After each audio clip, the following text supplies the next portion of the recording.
Anko, mimi kazi yangu ya upelelezi nishamaliza sasa. Na katika kijiji hichi hakuna mtu yote anayetambua kama mimi ni mchawi zaidi ya mwenyekiti. Kwa sababu alikujaga kwangu kuna action moja nikamuonyesha. Wewe misondo, nikamwambia umepigaje hapo? Yaani Kipara, nakukubali sana. Katika kazi zangu zote hujawahi kunifelisha. Yaani lazima mimi wewe nikupe cheo. Yaani unavyoniona hapa, natoka zangu juu angani huko, nimetega mitego kila sehemu. Kila sehemu nimetega mitego. Na uhakika lazima leo tumkamate Bindilo na mwizie Chibu. Sawa mkuu, ila kabla sijaenda Uingereza huko kwenye kesi za wazungu, kuna kesi hapa nitaka niipeleleze. Ya huyu jamaa anaitwa Clamvevo, anasema katembea na Zuchu. Nataka niangalie, je, ni kweli? Kipara, nakukubali sana. Hujawahi kuniangusha. Na leo hii nahitaji kuwe na kikao. Nataka uwepo wewe, umfuate na Mwanaikaya. Ubebe zana zako zote usiache moja. Umenielewa vizuri? Basi mkuu, hilo limeisha. Kwa sababu mimi mwenyewe sasa naenda kufunga kaunta ya hii kesi. Inabidi mkuu, nimemisi kesi nyingine, kama vipi unihamishe hapa, niende sehemu nyingine nikaendelee kufanya upelelezi. Nijue maadui zetu, watu wasiopenda sisi tuendelee, ili mradi tuwapige makombora. Na ndio maana nataka nikupe cheo. Nikishakupa cheo utakuwa na nguvu zaidi. Mambo yote utayajua. Wakipala Mwanamani wewe. Hujawahi kunifelisha.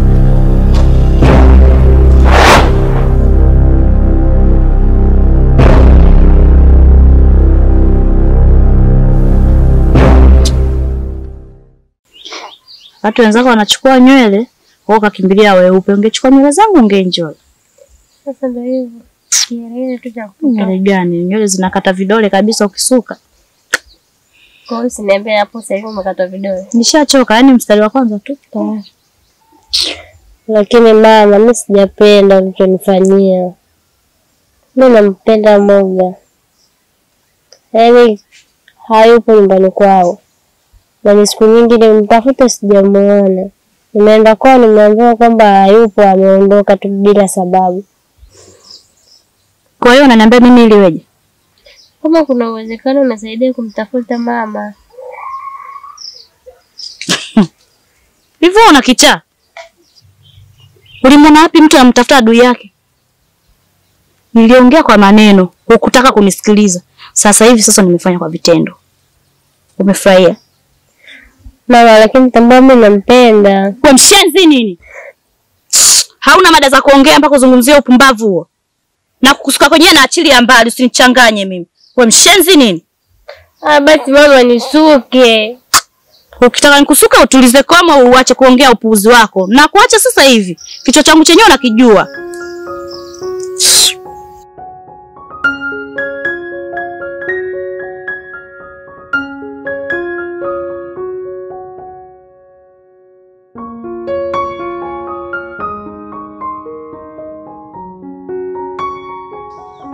Umeona ulipopendeza? Kuna lingine hili hapa.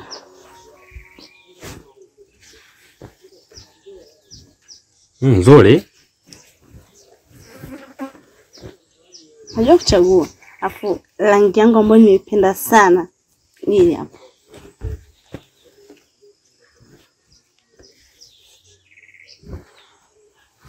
Unajua nini dada? Mimi nakushukuru sana. Tena sana. Na natamani hata ningekufahamu kwa muda mrefu zaidi.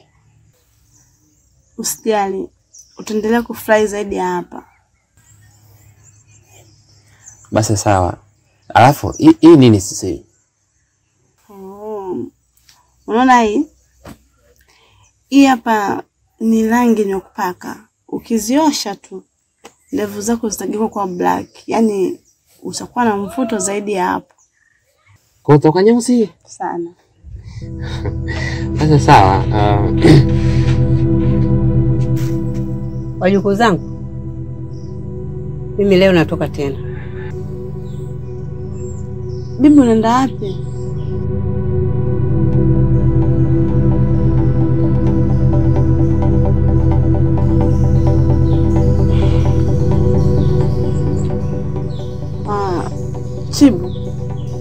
Hivi siku zile mmeenda wapi na bibi? Ina maana hajakwambia? Hajaniambia, ndo maana nakuuliza. Maana hata umemuona, nimemuuliza na pia hajanijibu. Lakini tuachane naye. Wenda ndani. Kabadilisha nguo, jaribu kupendeza, enjoy. Sawa.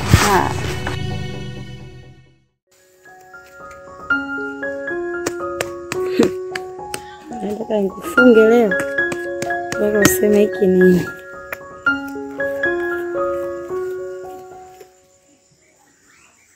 Shika. Sauda.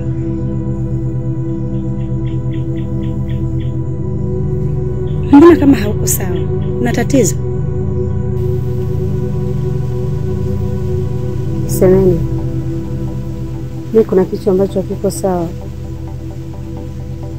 Mimi kila nikifikiria hata sijui nianzie wapi. Kitu gani?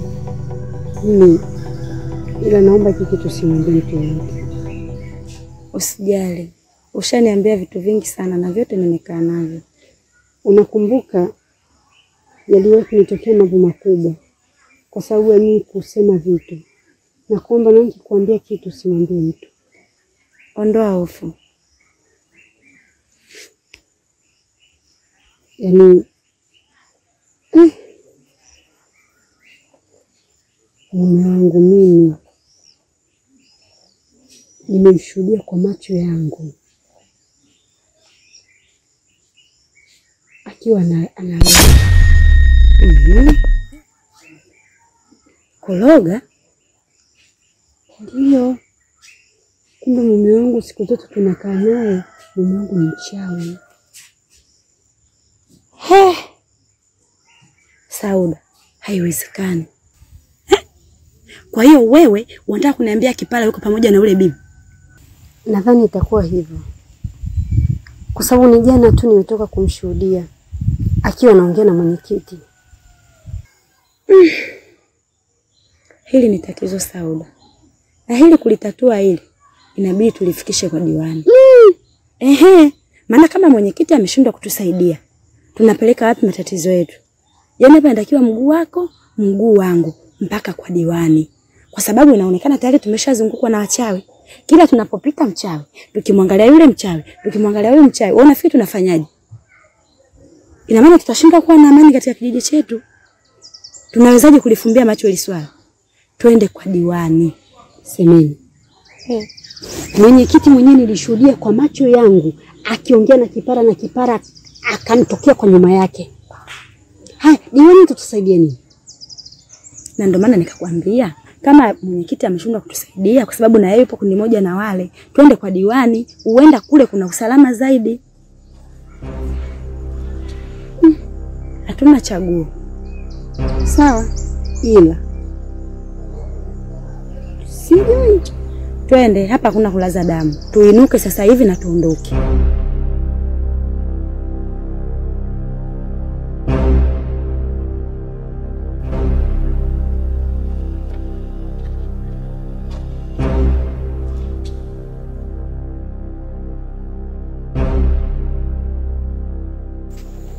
Karibuni.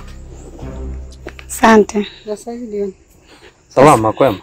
Kwema. Bana, sisi tumekuja. Tuna mashtaka kidogo.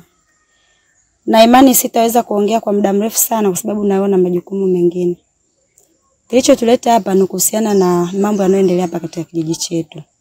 Kumekuwa na mambo mengi sana yanayohusiana na mambo ya kishirikina au kwa lugha nyingine uchawi. Kijijini kwetu kumekuwa na mambo mengi sana ya kichawi ambapo watu wanashindwa kufanya maendeleo ya kijiji au wanashindwa kufanya mambo yao kwa sababu za uchawi. Na ukiangalia tumejaribu kulifikisha hili swala hata kwa mwenyekiti, lakini napo bado hatujapata usaidizi wowote.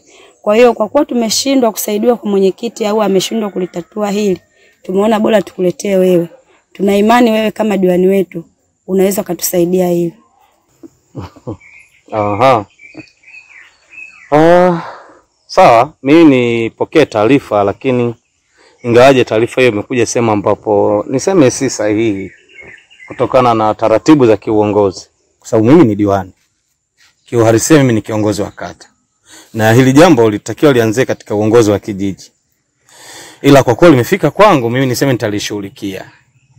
Na nitamuita mwenyekiti wa kijiji, nitaongea naye. Na ukiangalia hapa karibuni nitakuwa na kikao cha ODC ambapo ni kikao kinahusisha viongozi wote wa vijiji vyote vinavyounda kata yangu.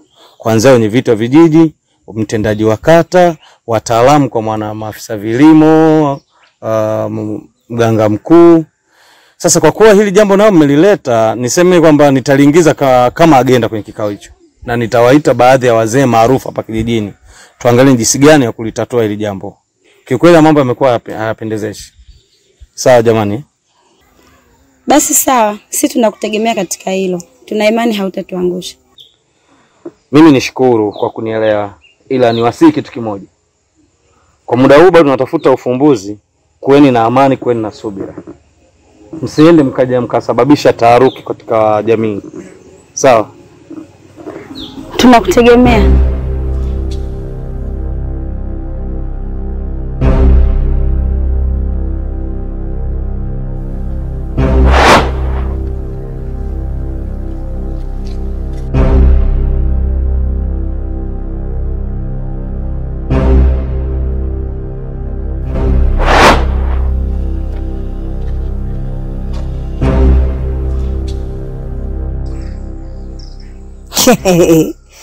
Mmefika kwa wakati. Leo ndo ile siku yetu ile tuloipanga. Leo tukamuue Bindilo na mwenzie Chibu. Kipara, nini unachokifanya hiki? Kwa nini hujavaa uniform wakati mimi wanakutegemea? Nimefua mkuu. Bado hazijakauka. Hii tabia isijirudie. Mkuu, ishakuwa kawaida yake huyu. Leo inatakiwa tumalize kazi. Tunamuua Bindilo, tunamuua na mwenzie Chibu. Mmenielewa vizuri? Ndio mkuu. Sawa sawa. Tuondokeni.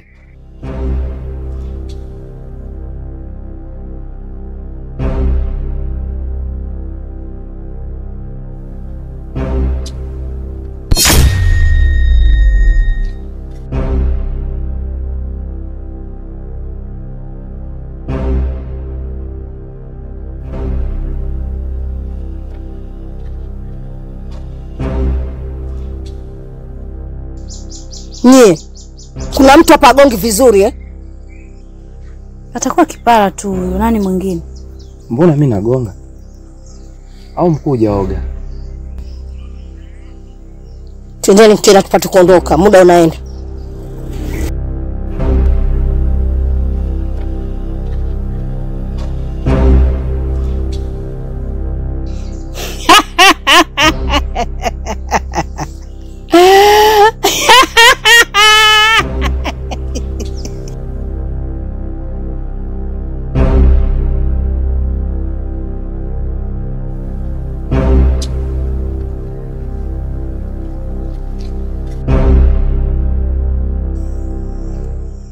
Mheshimiwa Diwani, unaowaona hapa chini nimewakamata. Ni wachawi wa kijijini hapa wanaosumbua kijiji chote. Hao hapa unaowaona. Kwa hiyo wito wetu ni huo. Ushuhudie mwenyewe kwa macho yako. Mimi niseme nishukuru tu kwa kunishirikisha hili jambo. Ila taarifa hizi nilizipata toka awali. Watu wakitumia uchawi. Mimi kiukweli niseme kama mtawala wa kata hii, majibu yangu ni yale yale, kwamba sisi kama serikali hatuafiki na wala hatuungi mkono masuala ya kuamini imani za kishirikina. Na kwa kuwa nyie mmeshawakamata kwa njia ambazo mnazijua, mimi nadhani jambo ambalo naweza nikafanya kama diwani ni kupiga simu polisi. Ili wao waje kama polisi, watawachukua, wataenda nao, watawahoji. Kwa sababu kwanza haturuhusi kujichukulia sheria yoyote mkononi. Vipo vyombo vya usalama vitakuja vitalishughulikia hili jambo. Sasa Mheshimiwa Diwani, kipi usichokielewa hapa? Hao wachawi tumekamata na dawa yao kuwachoma moto na hakuna jambo lingine jamani. Mbona mnakaa kimya? Tuwachome moto. Ndio, kweli. Kama nilivyosema, sisi hatuafiki masuala yoyote ya kishirikina. Sema tu kinachonishangaza zaidi ni kumuona mama kama huyu na kijana mdogo ambao ni nguvu kazi ya taifa mnajiingiza kwenye mambo ya kishirikina. Hivi mlikosa hata vitu vya kufanya kabisa mpaka mkaamua kufanya mambo ya kichawi haya? Mnawanyima watu usingizi kabisa. Kwa hiyo ndugu zangu, wananchi wenzangu, tuweni na subira, mimi nipige simu polisi waje. Mheshimiwa, yani hapo swala la kupeleka polisi hawa, kesho unawapeleka leo, kesho wameyeyuka. Unakutana nao mtaani wanaendelea kula vyuma.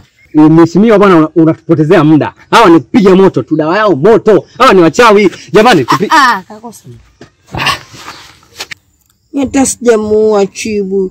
Nilimpa Mwanaikaya ndo alomuua. Wala mimi sijamuua Chibu. Nilimchukua na kwenda naye polini, nikatoa kivuli chake na nikamhifadhi nyumbani kwangu. Lengo langu lilikuwa kuja kukuua wewe na kubaki na mali zako nikiwa na Chibu. Lakini sikufanikiwa. Chibu alitoroka. Niwaacheni. Mimi nina dawa yao. Nitawapa dawa hawa, uchawi wote utaisha.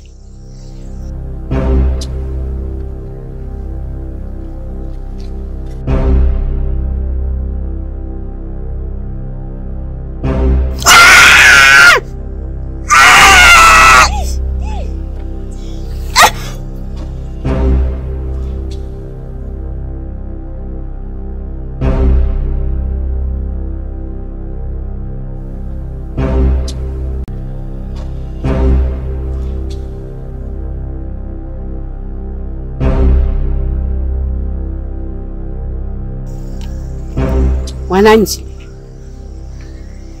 hapa walipo wapo wasafi. Uchawi nimeumaliza. Kama walivyokuja hapa wakanasa, na ndivyo nilivyowaagua. Hawa sasa hivi hawana uchawi, kaeni nao amani, na kijiji chetu hakuna uchawi tena. Kama watashiriki uchawi hawa, ndio mwisho wao. Wanakufa hapo hapo. Wakigusa tu. Chibu, kuwa na amani. Kuwa na amani na mama yako, ishi nao vizuri. Hana uchawi tena. Nendeni mkaishi tu vizuri na usiwe na wasiwasi ya aina yoyote, na hapo ulipo uguswi hata na inzi. Chibu mwanangu, naomba nisamee mwanangu. Nisamee baba, sitarudia tena.